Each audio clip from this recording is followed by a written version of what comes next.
Asian agri genetics company యొక్క సింధు పత్తి field చూడటానికి వచ్చిన మీ అందరికీ మనస్ఫూర్తిగా ధన్యవాదాలు, కృతజ్ఞతలు.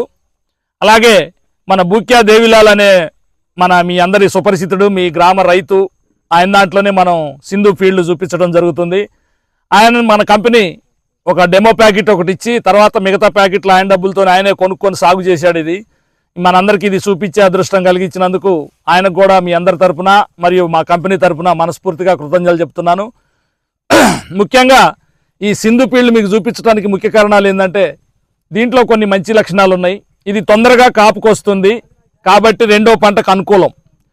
మీ దగ్గర ఎంతమంది రెండో పంట వేస్తారో నాకు తెలియదు, కానీ మీ ఏరియాలో రెండో పంట వేస్తారా? పత్తి పీకి మొక్కజొన్న వేస్తారు కదా, అట్లా మొక్కజొన్న వేసుకునే వాళ్ళకి ఇది సింధు మంచి ఇత్తనం. ముందు కాపు వస్తుంది కాబట్టి రెండో పంట వేసుకోవడానికి తొందరగా అయిపోద్ది. జనరల్గా ఏంటంటే మిగతా 160 రోజులు 170 రోజులు ఉంటాయి, కానీ ఈ రకం ఏంటంటే 140 రోజుల లోపే అయిపోద్ది ఇది. కాబట్టి రెండో పంట వేసుకోవడానికి అనుకూలం. మీరు చూశారు కదా ఇప్పుడు చెట్టుకి ఎన్ని కాయలు ఉన్నాయి. తేలికపాటి ఇసుక ఎర్ర భూముల్లో సాలు పత్తికి కూడా ఇది పనికొచ్చే రకం. తేలికపాటి అంటే ఇప్పుడు ఈ భూములు ఎర్ర భూములే, ఈ తేలికపాటి కాదు కానీ కొంచెం బలం కల్ల భూములే. కాకపోతే ఇంకా ఇసుక భూములు, చలక భూములు, బోటికాడులు అంటారు కదా, రాళ్ళ భూములు, వాటిల్లో కూడా సాలు పత్తి వేసుకుంటే ఇది బాగా వస్తుంది. సాలు పత్తి వేసుకుంటే ఏంటంటే ఇది అడ్డం పోయేది కాదు, నిలువ వస్తుంది బాగా. కొమ్మ నిలువ వచ్చి పక్క కొమ్మలు పైకి వస్తాయి కాబట్టి కింద గుబురు వేసి కింద కాయలు కుళ్ళిపోవటం ఎరిగిపోవటం అట్లా ఉండదాను. కాబట్టి ఈ తేలికపాటి ఇసుక ఎర్ర భూముల్లో సాలు పత్తికి అనుకూలంగా ఉంటుంది ఈ రకం. ఇక్కడ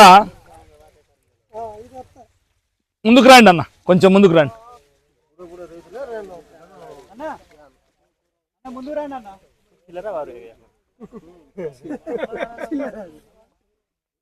బియా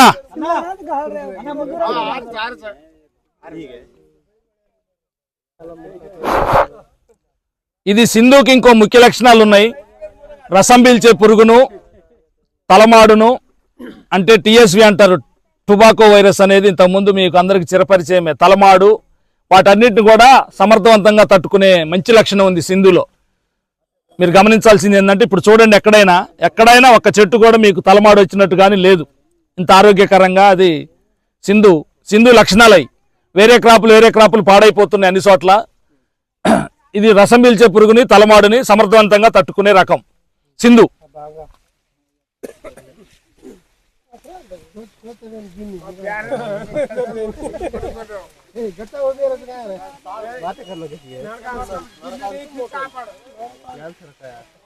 ఇక ఒక్కసారేనండి ఇటు మళ్ళీ అందరి దగ్గర రాండి అన్న. కొద్దిగా అధిక సాంద్రత పద్ధతిలో ఇది నాటుకోవటానికి అనుకూలం. అధిక సాంద్రత పద్ధతి అంటే మీ అందరికి చెప్పాలి ఈ విషయంలో. 3x1 సాలుకు మధ్యలో 3 అడుగులు, మొక్కకు మధ్యలో అడుగు అట్లా వేసుకున్నట్టయితే ఈ పత్తి అనుకూలమైన రకం ఇది. ఎందుకంటే 3x1 ఎందుకు నాటుకోవాలని చెప్తున్నాం అంటే ఈ మధ్య మొక్కల శాతం పెంచుకోవటానికి ఇది అనుకూలమైన రకం కాబట్టి. మొక్కల శాతం పెంచుకుంటే 3x1 పట్టుకుంటే జనరల్గా ఎకరానికి 14,520 మొక్కలు వస్తాయి. ఎకరానికి 14,520 మొక్కలు వస్తాయి. ఇది 14,520 మొక్కలకి మునగాడిత్తనం అట్లా పెట్టుకుంటే దిగుబడి ఎక్కువ వస్తుంది. నీకు డబ్బా పత్తి పెట్టుకున్న దాంట్లో చెట్టుకి 50-60 కాయలు 100 కాయలు కనపడతాం. కానీ ఈ సాలు పత్తి పెట్టుకున్నప్పుడు 3x1 పెట్టుకున్నప్పుడు మొక్కల శాతం ఎక్కువ ఉంటుంది కాబట్టి, దగ్గర మొక్కలు ఉంటాయి కాబట్టి మనకు 100 కాయలు కనపడకపోవచ్చు. చెట్టుకు ఒక 40-30 కాయలు అయితే కంపల్సరీ కనపడతాయి. మొక్కలు ఎక్కువ ఉన్నప్పుడు నీ కాయలు తక్కువ ఉన్నా నీకు దిగుబడి వచ్చేసి నీకు 20 క్వింటాల వరకు వస్తుంది, 20 తగ్గదు. జనరల్గా ఇప్పుడు ప్రతి ఒక్కళ్ళు సాలు పత్తికి అనుకూలమైన రకం అంటున్నారు, కానీ 3x1 చెప్పట్లా ఎవరు. సాలు పత్తి వేసుకున్నప్పుడు 3 అడుగులు ఎడల్పే ఉండాలి. సాలుకు మధ్యలో 1 అడుగు మధ్యలో ఉండాలి, గింజ మొక్కకు మధ్యలో. అట్లుంచుకున్నట్టయితే 14,520 మొక్కలు ఎకరానికి వచ్చినప్పుడు దిగుబడి పెరుగుద్ది. మీరు ఇప్పుడు ఈ చెట్టుకు చూడండి, ఒక్కొక్క చెట్టుకు ఎక్కడ చూసినా 70 నుంచి 100 కాయల పైన ఉన్నాయి. ఇప్పుడు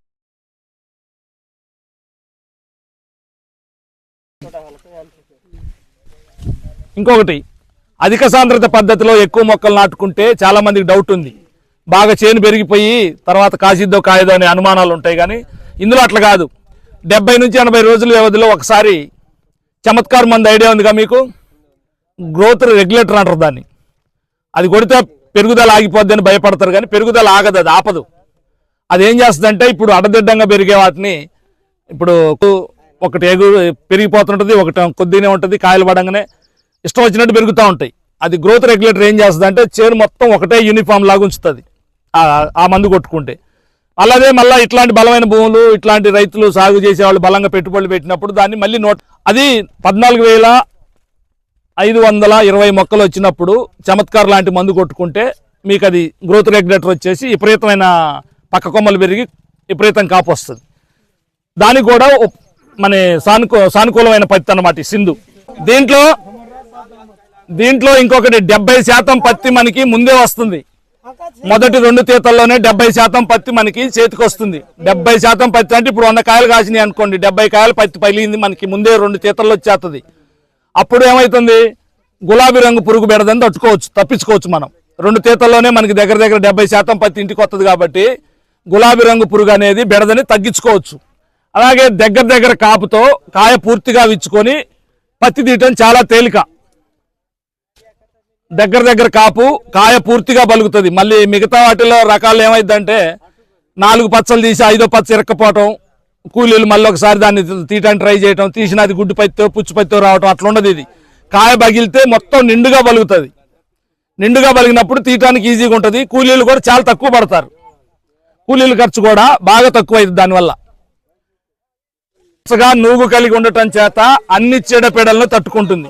జనరల్గా ఏమైందంటే ఆకు తిప్పి చూస్తే సన్నగా గుడ్లు ఉంటాయి, చిన్నగా చుక్కల్లాగా గుడ్లు ఉంటాయి. ఇది ఆకు పలసగా ఉండి నూగుంటుంది దీని మీద. అయితే గుడ్డు పెట్టడం, పురుగు తినటం ఇట్లాంటివి చాలా తక్కువ. చీడపీడల్ని బాగా తట్టుకునే రకం ఇది. మిగతా రకాలతో పోల్చుకుంటే ఆకు పలసగా ఉండి మొక్క దృఢంగా ఉంటుంది. మీరు ఇప్పుడు ఇంతకన్నా తిరుగుతున్నారు, ఎక్కడన్నా కింద పట్టడం జరిగిందా, ఇన్ని కాయలు ఉన్నా కానీ చెట్టు మొక్క అనేది స్టెంప్ బాగా దృఢంగా ఉంటుంది సింధు. దానివల్ల ఆకు పైన ఇంకో మంచి లక్షణం ఏంటంటే పురుగు తినకుండా, పురుగు గుడ్లు పెట్టకుండా వెనక పురుగు పలసగా ఉంటుంది కాబట్టి ఆకు దాని మీద నూగు ఉంటుంది.